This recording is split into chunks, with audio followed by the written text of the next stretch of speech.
کہ کورونا جیسی جو وبائیں، ان وباؤں میں ایک مسلمان کا رد عمل کیا ہونا چاہیے؟ اس میں پہلے تو اصولی بات کہ جو بھی دنیا میں واقعات حادثات ہوتے ہیں، جیسے سیلاب آتے ہیں، زلزلے آتے ہیں، اسی طرح یہ وبائیں آنے کا معاملہ ہے۔ اور یہ تو چونکہ الارمنگ اس لیے بن جاتی ہیں کہ ذرا بڑے لیول پر ان کا ظہور ہوتا ہے، ورنہ انفرادی سطح پر تو یہ ہوتی ہی رہتی ہیں چیزیں کہ ایسی بیماری، کسی کو کینسر ہو گیا، کسی کو ٹی بی ہو گئی، کسی کو ہیپیٹائٹس سی ہو گیا، کسی کو نمونیا ہو گیا وغیرہ، تو اور اسی طرح ڈائریا ہو گیا اور اس طرح کی چیزیں۔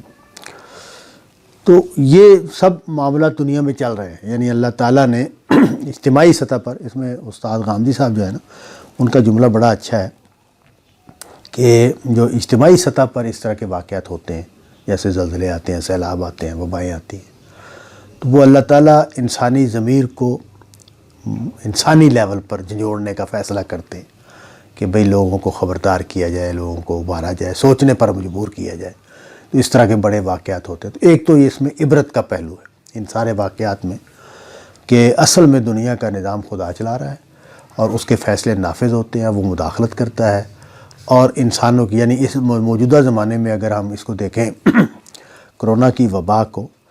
تو سائنس نے، خاص طور پر طب نے جس طرح ترقی کی ہوئی ہے، اور جس طرح بظاہر لگتا تھا کہ انسان کنٹرول میں آتا جا رہا ہے اور وہ ہر چیز اس کے قابو میں آتی جا رہی ہے، تو پوری دنیا کو ہلا کے رکھ دیا۔ اگرچہ ہم پھر اس میں سے نکلنے کے امکانات اب پیدا ہو گئے، لیکن ایک دفعہ دنیا پوری جو ہے وہ بے بسی کی کیفیت میں چلی گئی۔ تو یہ اللہ تعالیٰ اپنی شان دکھانے کا ایک عمل ہے جو ہوتا ہے۔ تو ایک تو عبرت کا پہلو ہے، اس طرح کی چیزوں کو وہ ضرور دیکھنا چاہیے۔ یہ بات مجھے اتفاق ہے اس بات سے کہ اس طرح کی چیزوں کو عذاب کے لفظ سے نہیں بیان کرنا چاہیے کہ کوئی عذاب آیا ہے۔ اس کی وجہ کیا ہے؟ اس کی وجہ یہ ہے کہ جو انسانوں کی کمزوریاں ہیں، خرابیاں ہیں، اخلاقی زوال کے مظاہر ہیں، بے حیائی کا پھیلاؤ ہے، یہ چیزیں جو ہیں یہ ہوتی ہیں، لیکن یہ اس طرح کے جو واقعات ہوتے ہیں یہ جہاں ہوتے ہیں وہاں بظاہر وہ نظر نہیں آ رہا ہوتا۔ اور پھر یہ کہ جو نبیوں اور رسولوں کے عذاب کے جو واقعات ہیں اس میں پیغمبر کی طرف سے اعلان ہوتا ہے کہ اگر تم نے میرا انکار کیا تو تم پر عذاب آئے گا، تو وہاں تو صراحت کے ساتھ ہم عذاب کا لفظ اپلائی کر سکتے ہیں۔ یہاں یہ ٹھیک ہے، اللہ تعالیٰ دنیا میں بھی تنبیہ کا کام اور ہلانے کا کام اور رجوع کے لیے اور اس طرح بہت ساری چیزیں ظاہر ہوتی رہتی ہیں۔ تو یہاں امتحان کا پہلو جو ہے نا وہ غالب ہے اصل میں، سزا کا پہلو جو ہے وہ ضمنی ہے، وہ ہو سکتا ہے، اس کا انکار نہیں ہے، لیکن وہ ضمنی ہے، اور ہمیں اس سے عبرت حاصل کرنی ہے، سبق حاصل کرنا ہے، اس پہلو کو سامنے رکھنا چاہیے۔ دوسرا جو دنیا کا اصول اللہ نے بنایا ہے اس کو بھی ذہن میں رکھنا چاہیے، وہ یہ کہ دنیا سر تسر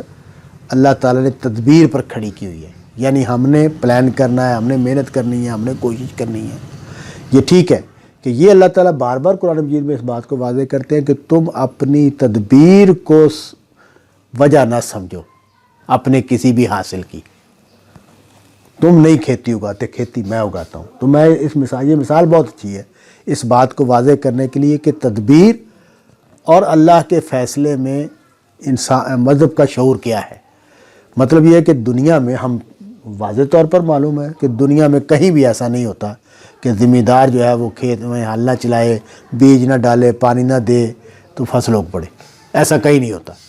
اللہ تعالیٰ کہتے ہیں کہ تم فصل نہیں اگاتے، میں اگاتا ہوں، کہتی تم نہیں اگاتے، میں اگاتا ہوں۔ تو اس کا مطلب یہ ہے کہ تدبیر تو تم نے کرنی ہے، لیکن تدبیر کو مؤثر فی ذات یا بذات سمجھنا یہ ٹھیک نہیں ہے۔ مؤثر بذات خدا کی ذات ہے، فیصلہ اس کا نافذ ہونا ہے۔ تمہاری ساری کوشش جو ہے اس پر وہ پانی پھیر سکتا ہے، اور تمہاری ذرا سی کوشش کو وہ پہاڑ بنا سکتا ہے، تمہارے رائی کو، تمہاری کوشش کی رائی کو وہ پہاڑ بنا سکتا ہے، اور تمہارے کوشش کی پہاڑ کو وہ رائی بنا سکتا ہے۔ اس پر جینا ہے ہم نے۔ تو اس وجہ سے جب بھی اس طرح کی کوئی وبا آتی ہے تو ہمیں تدبیر کرنی ہے، جو موضوع تدبیر ہے وہ کرنی ہے، لیکن پینک ہونا، اس کو اپنے اوپر سوار کر لینا، نفسیاتی طور پر بکھر کے رہ جانا، ٹوٹ کے رہ جانا، یہ چیزیں نہیں ہونی چاہیے، کیونکہ یہ اس کا مطلب یہ ہے کہ اللہ پر ایمان اور اللہ پر توکل وہ کمزور ہے۔ اگر وہ ٹھیک ہو تو پھر دو ہی چیزیں ہوں گی، میں بہترین تدبیر کروں گا اور خدا کو راضی کرنے کے لیے سرگرم ہوں گا، یعنی میری ساری ایکٹیویٹیز دو رخوں پر ہوگی کہ میں جب بھی کوئی مشکل آئے گی، جب بھی کوئی مصیبت آئے گی، وہ انفرادی ہو یا اجتماعی ہو، تو میرا دو ریسپانس میرے اندر لازماً پیدا ہونے چاہیے۔ مجھے بہترین تدبیر کرنی ہے جو میرے بس میں ہے، اور اللہ سے دعا کرنی ہے کہ اس تدبیر کو کامیاب کرے، اس تدبیر کو پالدار کرے، اور دوسرا یہ کہ مجھے عبرت حاصل کرنی ہے، مجھے خدا کے کوڑے کے طور پر اس کو دیکھنا ہے، خدا کی گرفت کے طور پر اس کو دیکھنا ہے، عذاب کے معنی میں نہیں، اس معنی میں کہ اللہ تعالیٰ یہ چاہتے ہیں کہ میں ان کی طرف پلٹوں، ان کی طرف رجوع کروں، اپنی اصلاح کروں، اپنے عمل کی اصلاح کروں، اپنی فکر کی اصلاح کروں، اپنے رویے کی اصلاح کروں۔ تو یہ ہے میرا نقطہ نظر۔